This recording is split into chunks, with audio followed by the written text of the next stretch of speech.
मैं अपनी खालाजाद की शादी की वजह से 3 दिन से खाला के घर में ठहरी हुई थी। हम लड़कियों की तैयारियां जोरों पर थी कि मेहंदी वाला दिन आ गया। हर कोई बनने संवरने में मसरूफ था।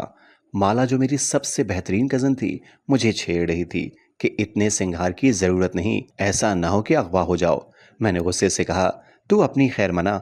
मैं तो उस पर मसनूई गुस्सा कर रही थी, मगर वो बुरा मान गई और मुझे छोड़कर दूसरी कजन्स की तरफ चली गई। उस दिन मैंने पीला जोड़ा पहना हुआ था। जब हम लड़की वालों के घर मेहंदी लेकर जा रहे थे तो एक लड़की ने मेहंदी का थाल मुझे थमा दिया। सब लड़कियां किसी न किसी गाड़ी में बैठ गईं। मैं थाल हाथ में लिए इधर उधर देख रही थी कि माला के चचा का बेटा अपनी गाड़ी हमारी तरफ लेकर आ गया। हमें जल्दी में मजबूरन उसकी गाड़ी में बैठना पड़ा। मैंने गौर किया कि ये तो वही था जो जरा देर पहले मुझको घूर घूर कर देख रहा था और अब भी अपनी गाड़ी के शीशे में से मुझे देखने की कोशिश कर रहा था। इस बात को दूसरी लड़कियों ने भी नोट किया। मेरा शर्म के मारे बुरा हाल था। रास्ते भर सभी एक दूसरे से बातें करते हुए गए थे, लेकिन मैं चुप थी, जबकि वो बार बार कहता था कि यहाँ कोई ऐसा भी है जो बेजुबान है, जिसे बात करनी भी नहीं आती। मैंने फिर भी जवाब में कुछ न कहा। तभी मंजिल आ गई और हम सब गाड़ी से उतर गईं। जब मेहंदी की रस्में खत्म हो गईं तो हम लड़कियां दुल्हा के घर में ही ठहर गईं, क्योंकि वो भी हमारा कजन था। जब उसको पता चला कि मैं दुल्हा के घर ठहरी हूँ तो वो भी वहाँ रुक गया, क्योंकि वो खालू का रिश्तेदार था। मैं बालाई मंजिल पर एक कमरे में ठहरी थी और मेरे कपड़ों का बैग वहीं पर रखा था। मुझको बहुत नींद आ रही थी, लिहाजा मैंने कपड़े तब्दील किए। जब कपड़े बदल कर आ रही थी कि अचानक उससे टकराव हो गया। मैंने उसकी जानिब देखा और बस देखती रह गई। स्याह पैंट कोट में वो बहुत खूबसूरत लग रहा था। मैंने पहली बार उसको गौर से देखा था। वो भी हैरान था कि मैं कैसे उसको तके जा रही हूँ। तभी वो खनकारा। मुझको होश आ गया और मैं शर्मिंदा होकर अपने कमरे की तरफ चल दी। दिल जोर जोर से धड़क रहा था। बारात वाले दिन भी यूं ही हुआ। हर लड़की चाहती थी कि वो उससे बात करे, उसकी तरफ देखे, क्योंकि वो निहायत शौक और दिलचस्प अंदाज से गुफ्तगू करने वाला लड़का था। वो सबकी नजरों में था, लेकिन मैं तो उसके करीब जाने से भी डरती थी। मैं ढोलक बजाती, गाती, मुस्कुराती लड़कियों से दूर थी। अचानक वो कमरे में दाखिल हुआ और इतनी तेजी से गुलाब का फूल मेरे बालों में टांग दिया कि कोई भी उसकी इस हरकत को न समझ सका। तभी उसने अपना मुंह मेरे कान के करीब लाकर कहा, मैं शाहमीर हूँ, मेरा नाम याद रखना। मैं सरतापा सुर्ख हो गई और वो आनन फानन जैसे आया था वैसे ही चला भी गया। शादी का हंगामा खत्म हो गया। अब तो मुझे भी चैन नहीं था। सारी रात जाग कर काटती। अगर नींद आती तो ख्वाब में भी वही नजर आता। ये सब हाल मैंने अपनी सहेली को भी बताया, क्योंकि अपने दिल की हर बात उसे बताया करती थी। रोजो शब इसी तरह गुजरने लगे, लेकिन उसकी याद न गई। इस बात को 2 साल गुजर गए, मगर मेरे बालों से गुलाब के इस फूल की महक उसी दिन जैसी ताजा थी जब शाहमीर ने उसको मेरे बालों में आड़ सा था। बाग में जाने से ये महक इतनी तेज हो जाती कि फूलों के अलावा पत्तियों और मिट्टी के जरों से भी यही महक आने लगती थी। कभी कभी मैं सोचने लगती कि मैंने क्यों उसे न भुलाया, जबकि वो तो मुझे बिल्कुल भूल गया होगा। मैंने उसको भुलाने की बहुत कोशिश की। चाहती तो उसके घर जा सकती थी, क्योंकि वो माला का चचा जात था और ये भी एक करीबी रिश्ता था। मैं ये भी सोचती थी कि उस तकरीब से पहले मैंने कभी उसको क्यों नहीं देखा था। उसकी सबसे बड़ी वजह ये थी कि खालू हमसे ज्यादा मेलजोल न रखते थे। एक दिन मैं कॉलेज जाते हुए शामिर के बारे में सोचती जा रही थी। मैं आज अकेली थी, इसीलिए जल्दी जल्दी कदम बढ़ा रही थी कि अचानक एक गाड़ी मेरे सामने आकर रुक गई। देखा तो गाड़ी में वही बैठा था। कहने लगा, क्या आप मुझे जानती हैं? मैंने कहा, जी, आप मेरे कजन के चचा के बेटे हैं और भी तो कुछ आपसे इस्तदा की थी। आप शाहमीर हैं, यही कहा था ना आपने, मुझे भुलाना नहीं। सो तुमने भुला दिया मुझे। तभी बेख्तियार मेरे मुंह से निकल गया कि भुला तो आपने दिया है।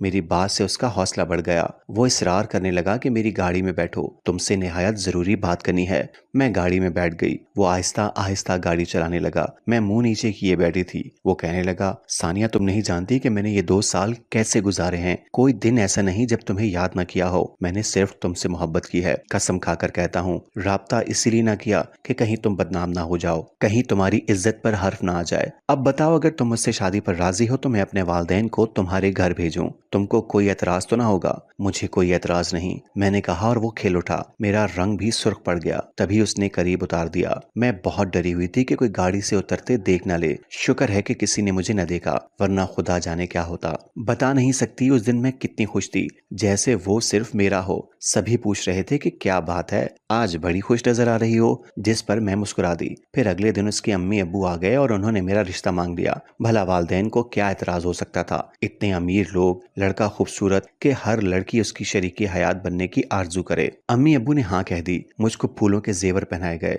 क्या बताऊं वो कैसा खूबसूरत दिन था जब मैं हवाओं में उड़ रही थी। मेरे सपने चांद, सूरज और सितारों से मुज़य्यन थे। मेरे ख्वाब को ताबीर मिल गई थी। उसके बाद हर आन हर लम्हा बस मैंने शामिर ही के ख्वाब देखे। हर वक्त उसका ख्याल मेरे दिल का हमराज रहता। उसकी सोचों में उम्र बसर की है। मैं खूबसूरत से खूबसूरत होती जा रही थी, निखरती संवरती चली जाती थी। आने वाले वक्त की बड़ी शिद्दत से मुंतजिर थी।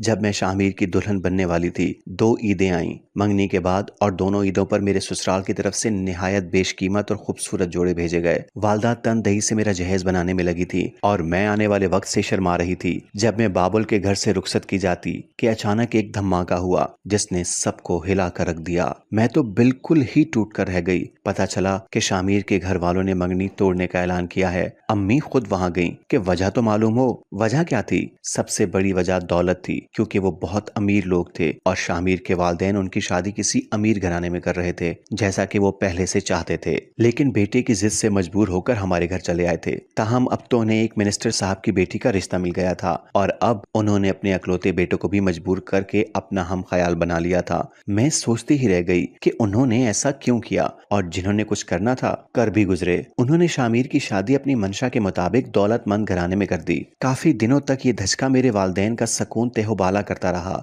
और मैं मुर्दों में से थी और ना जिंदों में, क्योंकि शामिर से मोहब्बत करती थी। रात दिन उसी के ख्वाब देखे थे, उसके ख्यालों से बातें की थी। मेरा क्या हाल हुआ होगा ये बताने की जरूरत नहीं है। अरसा दराज तक परेशान रही।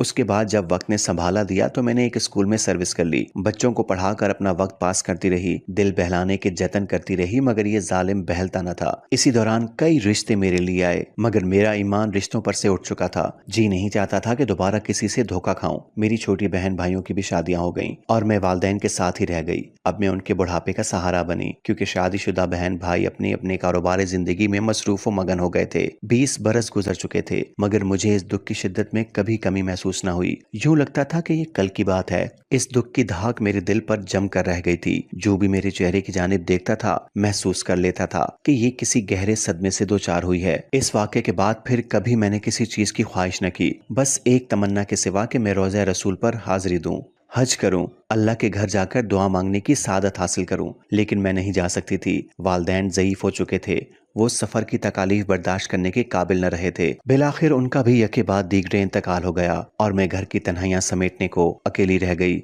अब तो जिंदगी और भी कठिन हो गई। सर्विस की वजह से वक्त कट रहा था, वरना शायद मैं पागल हो जाती। लोग रफ्ता रफ्ता तन्हाई के आदी हो जाते हैं, लेकिन मैं आदी ना हो सकी। मेरी अब यही आरजू थी कि किसी तरह हज कर लूं, लेकिन साथ जाने वाला कोई न था। बगैर महरम के ना तो उम्रे पर जा सकती थी और ना हज पर। सर्विस से भी रिटायर्ड हो चुकी थी। बिलाखिर मेरी मायूसी पर कुदरत को रहम आ गया। एक दिन मेरी ममानी आई, बोली क्या हज पर जाना चाहती हो? अपने पासपोर्ट और कागजात बनवा लो, बल्कि तुम्हारे मामू को भेज दूंगी, उनके साथ जाकर बनवा लेना। हम हज पर जा रहे हैं, तुमको भी ले जाएंगे। यूं वो घड़ी भी आ गई जब मामू और उनकी फैमिली के साथ हज की सादत हासिल करने जा रही थी। ये कितना खुशियों भरा दिन था जब मेरी देरीना आरजू पूरी होने जा रही थी। शामिर से मंगनी वाले दिन के बाद खुशी का एक और दिन देखना नसीब हुआ था। मैंने खुदा का लाख लाख शुक्र अदा किया। मक्का मुकरमा में ममानी के रिश्तेदार थे जिनके यहाँ हमने कयाम किया। हमें यहाँ आए दूसरा दिन था। पता चला कि पाकिस्तान से कुछ और मेहमान भी हज के लिए आ रहे हैं और यहीं कयाम करेंगे। 3-4 दिन तक वो मेहमान आ गए। मुझको अपनी आंखों पर यकीन ही नहीं आ रहा था कि उनमें शामिर भी था।